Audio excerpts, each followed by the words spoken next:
So first or second, he is guaranteed a lot of points today. Okay. It will put him good in the league. But we're getting underway with the Grand Finals, guys. Thank you for tuning in. You're about to watch the Grand Finals of Week 2 of the EU MKX ESL Pro League. All right, Madzin isn't going to screw about here. He's going to go with his tried and tested Grandmaster sub. This is the Grandmaster sub he used at Versus Fighting to not only destroy me, but also destroy Foxy Grandpa 6-0 in the Grand Finals, of which Foxy, unfortunately now, Madzin has used his Blood God as well, both Blood God and Sub-Zero, but Xarakamaka with that absolute flawless Liu Kang. I'm always quite surprised we haven't seen him opt to go to Blood God from the get-go here, because Liu Kang hurts a bit, yeah, but he doesn't. He gets a lot from his mileage on chip damage, and Blood God nullifies that and builds meter for blocking. I'm not sure about this matchup, because the thing is, exactly that reason. Dragon's Fire has a lot of answers for the clone. We've seen Madzin have issue in the past, but that was a really nice jump in. I don't think he was actually ready for it to connect, so that's exactly why he did 1-2-3 rather than the back 1-2. I really thought he was going to get some block pressure. He's used 2 bars on 2 clones right now, but he now has no resources left, so I think for now, at the very least, he's going to have to deal with them. But wonderful hit confirm from Madzin just to get that slide. Oh, there's a back 2, but no punish attempt whatsoever from Xarakamaka. Oh, interesting. I mean, that's pretty much just going to prove he actually went for the meter burn clone as well. Unfortunately, when you're close to Sub-Zero, the clone doesn't actually come out. You're too close. A really nice reversal there from Madzin just to challenge that cancel. Then here we go. Oh, and he gets it. That's going to be big damage. Goes to the down 3. That would have been the round. So a really good break there from Xarakamaka. Still confident he can take this round. Oh, goes to jump in. Oh, wow. Nice. Really nice conversion from Madzin just to get that jump kick, just to get the tiny bit enough damage to win the round. Still has Xarakamaka. Oh, no, not cornered. He's jumped out now. Almost. That's one thing Madzin does all the time. He actually whiffs a slide from full screen, not to have it connect, but to close in space. Oh, and he does drop the punch. Very unfortunate. Well, the important thing on the clone. That's the thing. The important thing is getting the clone. As long as you get that on the screen safely, you're okay. But Xarakamaka doing a lot of options, really. And there's the armor break attempt there. That was quite risky, Madzin, going for that back 2. I mean, it was very unlikely Xarakamaka is going to go for anything that is faster than that back 2. Like, here we go. Oh, there's a clean jump in from Madzin. Wonderful. Time to jump in punch early just to make sure it punishes the fireball. Has him cornered now. Oh, big knockdown, big clone game. This is the bread and butter of Grandmaster, and he does get the environment interaction. Really smart, but actually crosses the low fireball too. I wasn't actually sure if that would crush it or not, but really smart from Madzin. Oh my god, here we go. Oh!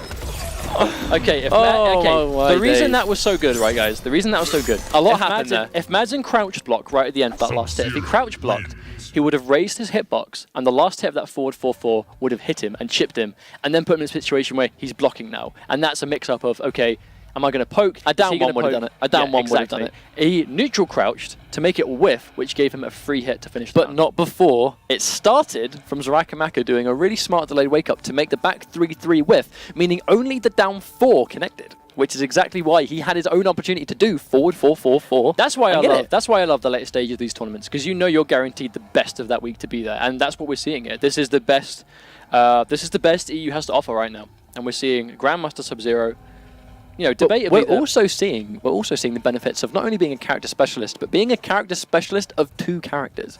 So Madzin played Grandmaster against Foxy, and it didn't work. Foxy ran a train on him in the first game, undeniably, of which Madzin changed to Blood God, of which he is of an even skill level with now, because he's put so much time into both characters. He has that asset to his disposal of going to a different character with an entirely different moveset and beats Foxy with Blood God, but his Grandmaster is still good enough to go toe-to-toe with Xarakamaka to potentially win finals with Sub-Zero instead. It's the benefit of putting work into this game. He's won the first game, so he's definitely taken a bit of the weight off for now, I suppose. However, he has got to take 2 more. Xarakamaka has opted for Dragon's Fire. He spent a little bit of time on the character select. I think he was considering Flame Fist, but I think he's giving another one a go.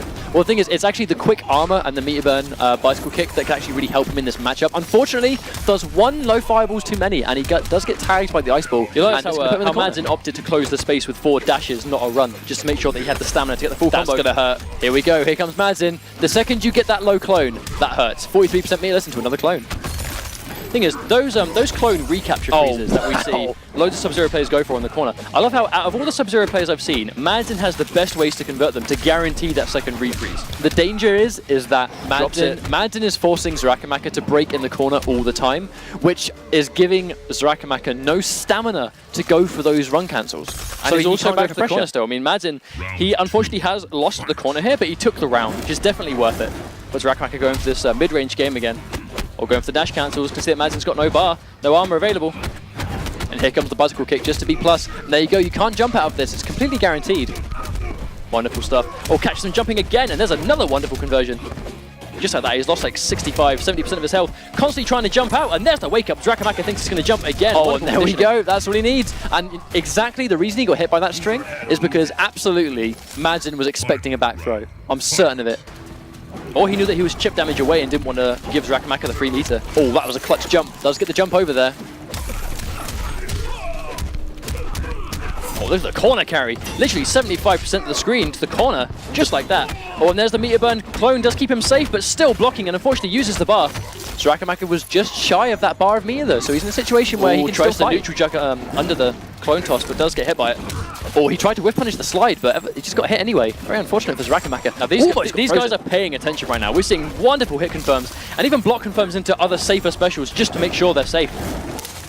Germany to UK. Oh, I don't know about that. Absolutely fantastic play. There we go.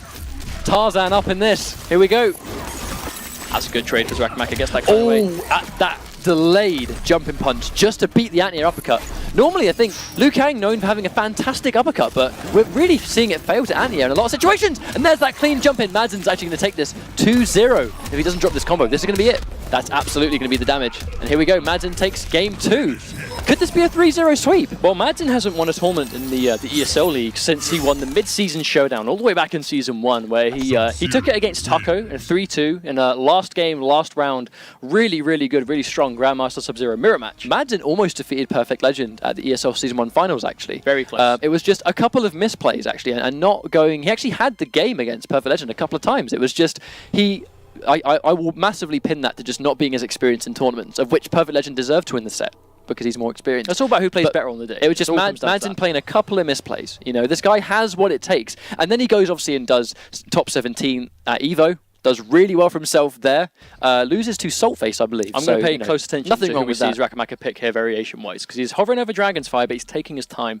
I think Flame Fist will be good for the projectiles, but at the same time, you know, Sub-Zero...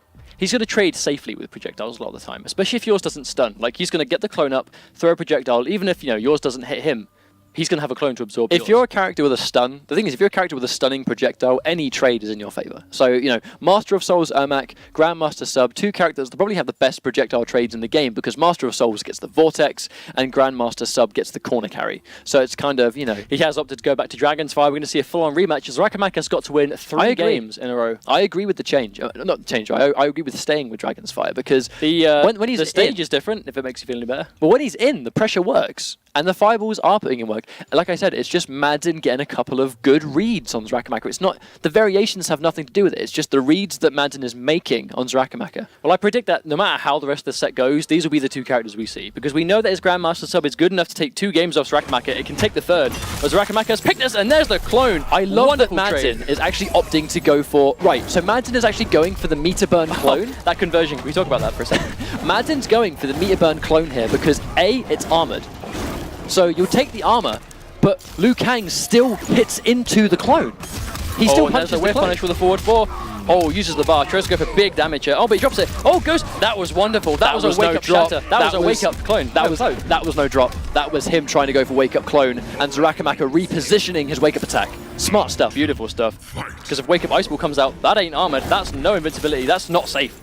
And he completely pummeled him for it. That was good patience. Madzin knew Xarakamaka was waiting for a clone toss, so nothing came. He's building some bar, throwing some projectiles, and that's a full range down to anti-air. And that was a kick at anti-air as well. And the kicks have a lot of priority in the air. Xarakamaka's still in this. He is absolutely still in this. His spacing is immaculate right now. Oh, as I said, that Eater standing 4. That was an expensive... I love that! He's no longer going for the back 1 because he's moving into the clone, so he's trying to armor break with forward 1-2 instead. Just these really good clutch adjustments that you just... Oh no! There he goes for it that one time again. That's exactly why he doesn't go for back 1 anymore, because he gets frozen! Oh my days, that was a lot of damage. Oh, but doesn't whiff punish in the air. Oh, Madzin takes him to tournament point. Speaking of whiff punishing, that meter burn slide though. This is just really tidy Grandmaster play right here. Just really impressive stuff. But Madzin, one more round to take it. Xarakamaka has to win this round, otherwise he's done. He's getting second place. Oh, wake up low fireball, good stuff just to stop the assault. Madzin trying to keep the pressure going here, just to keep Xarakamaka on his heels. Gets the clone block, so he actually manages to get rid of it completely. And there's that +2 1-1-1 string. That's going to be a bit of a nightmare for Madzin to deal with. Oh wow, and just like that, he's in the corner. Oh, but just like that as well, gets off the ground. Large advantage. Get out of the way, you're in the way, mate. That's going to be big damage. This might potentially take the game. The combo won't do it, but the positioning will. This is going to be tough for Madzin. He's got no bar. Oh, and there's Xarakamaka's last beater, but down one into back fist. Okay, so he whiffed the back punch. Down one, back punch did catch Madzin there. So it's going to be 2-1. Xarakamaka still in this. He could still pull this back. We've seen the comeback capability of Xarakamaka. Liu Kang's a good character for it. And like I said, we've seen the strength that the Dragon's Fire has in the matchup. He can shut down the full screen game because he has a really, really strong viable game. But the reason and the bicycle kick. But keeping that in mind, the reason I like the down one into back fist at the end, for those of you watching, the back fist is an overhead. You must stand block that. Liu Kang has a low fireball. I think the back two, his back two is overhead. The normal is, but I'm not sure if someone tweet us, I'm not sure. The back punch, down back two, I believe. Is that an overhead? I'm not sure. But what I was going to say, if the down back two is, if the back punch is an overhead, the low fireball in the overhead means that down one on block, when you've got literally like 3 or 4% health left, like Madzin had at the end, that becomes a last minute 50-50. Yeah, a little between bit. Low fireball It's definitely a bit of a pseudo 50-50, I think. Like, you know, in the clutch moment when all they've got is like, a few % of health left to carry it, then it will work. The down one can go into many things, it's not a set in stone thing. So it's going to be Grandmaster again, and once again, guys, he's rocking Revenant sub. I mean, that's definitely the closest Madzin's going to get to Noob Cyber, so that's exactly why he plays Revenant. Oh, Xarakamaka opted to go for the back one, but didn't finish the string this time. I think he's gone back to back one, but just not finishing the string on reaction. Oh my days, here we go! That was fantastic from Xarakamaka. 3 instant air fireballs. So Madzin goes for a 44% corner combo to him last game, and he replies with a 43% this time. Just trading blow for blow right now, as even as it gets. But this is why, this is actually why Madzin goes for the Jinsei chamber. He wants the corner escape. And bear in mind, because it's a jump, I don't think you can exhaust the resource. I think, you can use it as many times as you want. Oh, he did that to me at Versus Fighting. I still hate him for it. Amazing play from Madzin. Oh, but doesn't finish the confirm, goes for an uppercut. This could be curtains for... Oh, Madzin's going to get hit by the full damage. He's got a bar. He's got a bar. He tries to wake up clone. Oh, no. Oh, no. No meter to enhance it. No armor. Madzin will once again take himself to tournament points. Xarakamaka with the interactable behind him for the corner, but no meter. And Madzin 2 bars to kill him with, and the pot behind him for extra aggression. No more. He's got rid of it. No more pots. But that pot is really plus on block. That's exactly why he was able to get in and land the back too. Here's the clone. I mean, if he manages to get this play right, here's the grab. This is Grandmaster. This is exactly what Madzin needs to do to win this tournament. Oh, but he just dropped the combo. But Xarakamaka wake up backdashes and will get punished in the last frames. Wonderful conversion from Madzin. If only he was ready for the drop, he'd been able to get a full combo there, but this is not a good look for Xarakamaka. Oh, that's a jump. No breaker. That will be a clean tournament win for Madzin. Huge congratulations for Xarakamaka taking second place. But Madzin will finish things off with a faction kill. Most like, yep, the Noob Cyber one. Finish him off. And then Liu Kang was no more. He can't play Noob Cyber, but goddamn, he will get the closest he can. Flawless victory, faction kill against Xarakamaka after knocking